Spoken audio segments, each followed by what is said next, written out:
welcome to Bentley's Backwoods Bushcraft, and this is Richard. So, I am in the Bentley Bunker, and I've been doing some reading and some research on primitive trapping. It's a hobby. It's something I enjoy doing. I just like it. I don't know.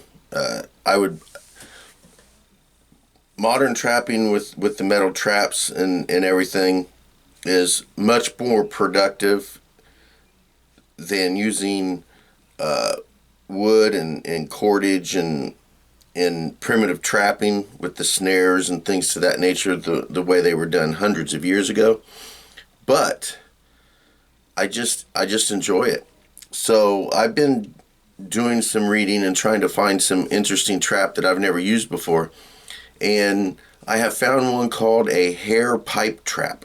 Now, of course, traditionally this was used with wood and natural cordage. But although I am going to make some out in the field with wood and natural cordage and things of that nature, while I'm here in the house and while I have access to all of my wonderful modern equipment, I am going to be using a Dremel. Let's see. I'm using some of this red thick fishing line, and instead of the wooden stick that I have to actually hollow out, I am going to use a piece of aluminum, and it's a polar pipe. It's a straw. It's one of those aluminum straws. Now, as I understand it, of course, these were used for rabbits, hence the name the Hare Pipe Trap. And the reason it was called Pipe Trap is because it was hollow. They also described it being used on foxes and things to that nature. There wasn't any mention of anything larger than a fox. And if anyone's ever seen a fox really isn't much bigger than a small dog, or maybe even a medium-sized dog. But most of the foxes I've seen are been like small dog size, kind of like my dog Violet, which I guess would be considered a medium-sized dog by some people. But foxes really aren't that big. So anyway, I am going to make one of these traps out of this straw, this aluminum polar pop straw, and I'm trying to remember the length that they were using. I think they were using somewhere between 6 and 8 inches for hares and smaller animals like that. This particular straw is just over 10 inches long. It's like a 10 and a quarter. So I'm going to cut this in half, or pretty close to half. I think I'm going to make it 5.5 inches long. And we're going to use our modern day Sharpie. And I'm just going to mark this at 5.5.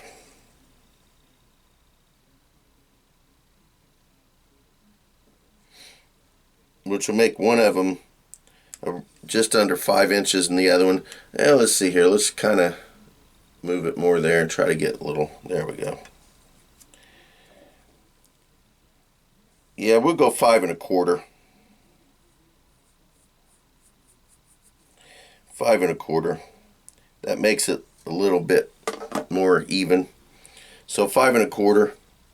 And I'm just going to cut this in half. And I don't know, it's like 1:30, 2 o'clock in the morning, everybody's sleeping. I hope this doesn't wake anybody up. Well, my son is the closest, and he's just off to my left, just a bathroom away. My wife, however, is on the other side of the house, so this may not wake her up. We'll see if my son gets upset. But we're going to cut this, see if this will work, and cut this in half.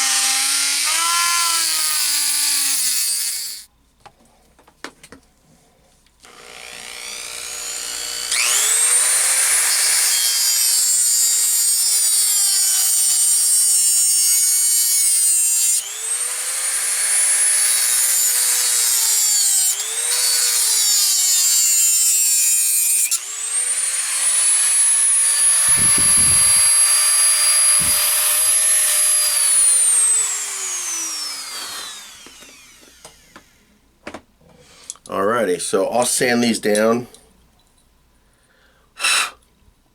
here in a little bit, but right now what I need to do is we need to put a hole in one side that goes only halfway through, and then on the other side we need to cut it so that it makes a sharp fork-like indentation there. So what I'm going to do is, with this side here that needs to be cut and sanded anyway, what I'm going to do is I'm just going to put a V here and here, make it like a V notch, and try to make it like a little sharp edge here.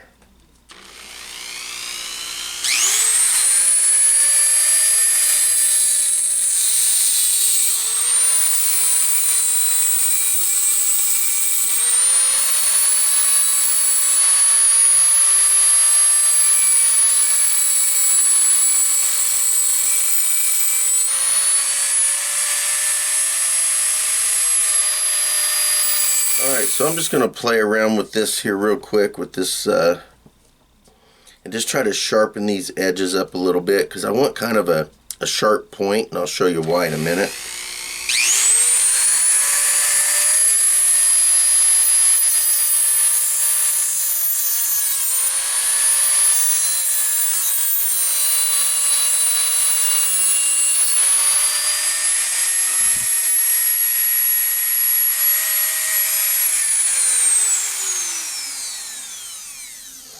Alright, so this one isn't too bad. It's nice to start with. So it's got kind of a sharp edge here. I can make it a lot sharper, and I will here in a little bit. But alright, so now I have the sharp end, and from that what I need to do is just put a hole halfway in on this other end.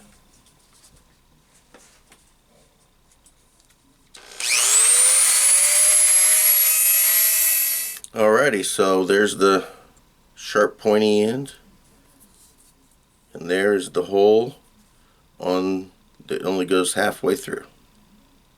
So we do not have the hole going all the way through. So I'm going to do the other one like that. Okay, so got the hole drilled on this one as well. Now I'm just going to take this little sander here. I'm just going to kind of sand that off.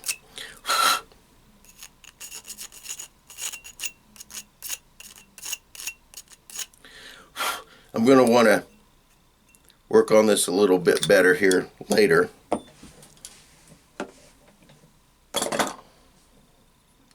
But right now, this will serve the purpose.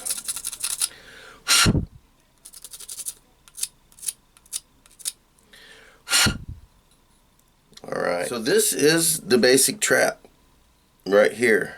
Now, one good thing I like about them being made of aluminum is that if the animal is not dispatched immediately, then they're not going to chew through this and get through the line. So what's going to happen is I'm going to use this red cordage here. It's a fishing line, a very thick fishing line, and it makes it very difficult to tie knots with this because they want to untie easily. According to the traditional trap, which obviously we're not doing, they were just going to make a large knot, but because I don't think that knot's going to hold, I had to actually run out into the stuff that I'm getting rid of, giving away and getting rid of, and grab some more items. These little beads here. I've been digging in that thing ever since I started tossing stuff out. Like I said, every time I throw something away, I find a use for it. So, I'm just going to randomly grab two beads, don't care what color they are, green and yellow. Alright. So what's going to happen is I'm going to use a bit of this cordage, and we'll go about arm length there.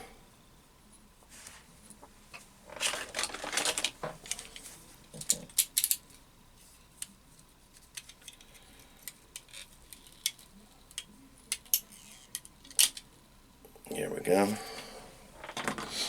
Cut that off. So what's going to happen is we're going to double loop this just like this, and this is going to run down the tube from the pointy end to the end with the single hole. Let me think about that.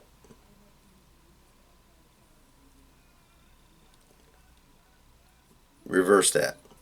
It's going to run in from the back end with the hole to the pointy end. There we go. Yes. That's how it works. There we go. Yes. So that comes out here. Now what we need to do is I need to get one strand of this up through that hole. We're going to see how that works. And the hole is too small for me to be digging down in there. So I'm going to have to really work at this.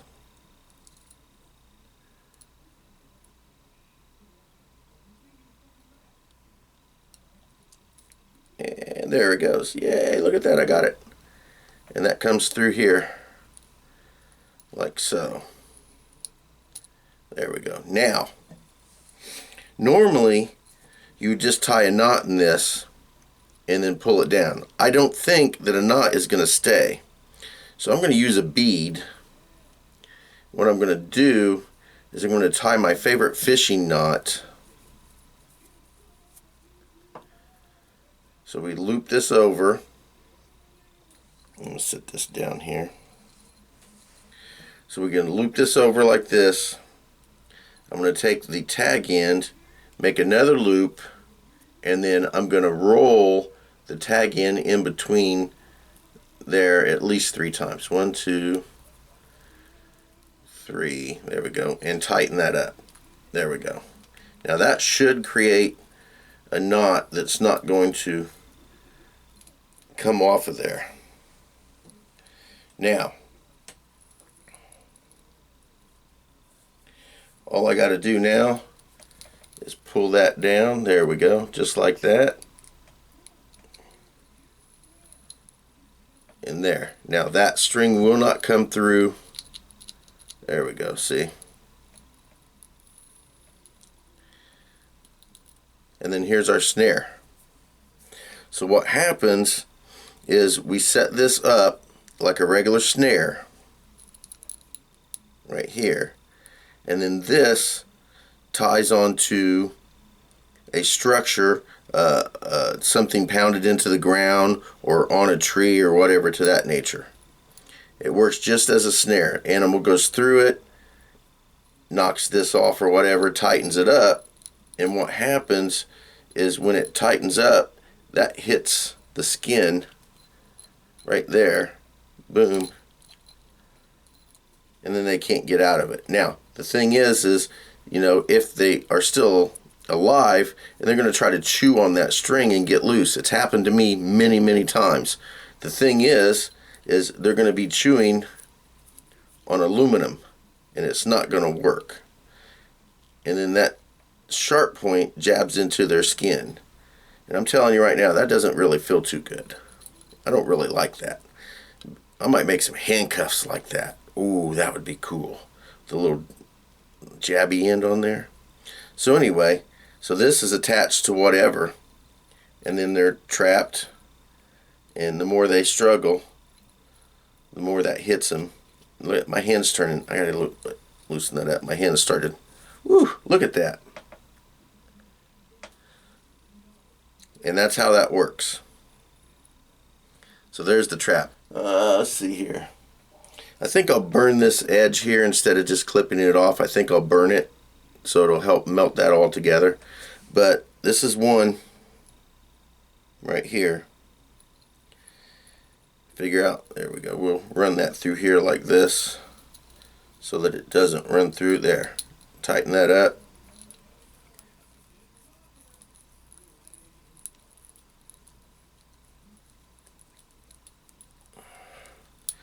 Wrap that around here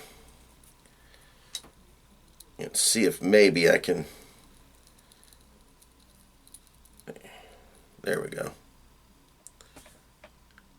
And that is the Hare Pipe Trap.